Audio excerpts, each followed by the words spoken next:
guys, for today's tips, share ko naman sa inyo yung details about sa SSS maternity. So, ito pong maternity na to is benepisyo po ito galing sa SSS at hindi po ito loan. So, marami kasing nag-expect na kailangan nilang bayaran yung nakuha nilang maternity benefits kay SSS. Pero mali po, dahil ito po ay benepisyo at hindi nyo po ito kailangan bayaran. So, ano nga ba yung EDD at contingency sa SSS maternity? So, yung EDD po natin, ito po yung estimated delivery date kung kailan po tayo manganganak. Pero ito po ay ginagamit lang sa mga maternity notification.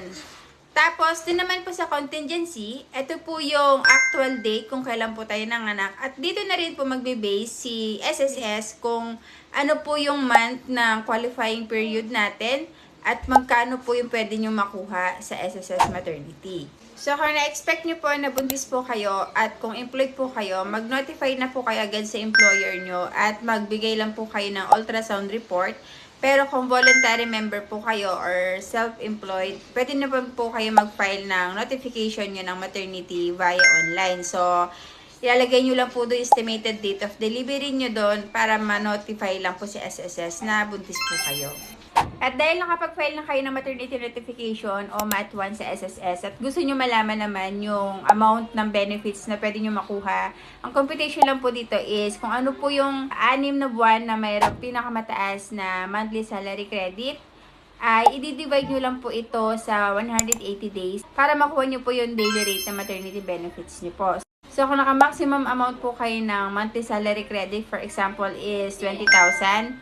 So, i-divide lang po yun by 180 days. Equals po siya sa 666.67 na daily rate niyo po as maternity. So, sa kabuuan niyo po, kung normal po kayo na 105, makukuha niyo po yung 70,000. Pero kung solo parent po kayo, pwede nyo pong makuha ang 80,000 as maximum. Paano naman daw kapag self-employed at voluntary? Paano daw makakuha ng maximum amount na 70,000?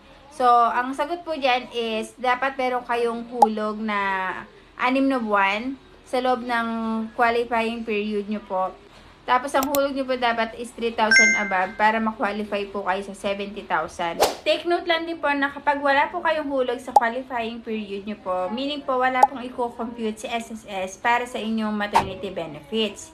Pero, meron pong instances na meron pong deadline si SSS para makapagbayad po kayo dun sa quarter na yon para po makapag-post pa rin po ito sa qualifying period nyo po. Kaya make sure nyo lang na kahit self-employed kayo o voluntary is meron pa rin kayong hulog. Kasi yung mga benefits natin sa SSS is pwede pa rin tayo makakuha kahit wala tayong work. Basta meron tayong hulog. Kahit naman yung pinakamababa lang, kahit yung 750, ganyan. Pwede na po yun as contribution nyo po. So, last naman na process is yung pagpa-file naman ng MAT2 o yung maternity reimbursement. So, dito, kailangan nyo lang po magpasa ng birth certificate galing sa local registry nyo o sa LGU na may kasama pong resibo.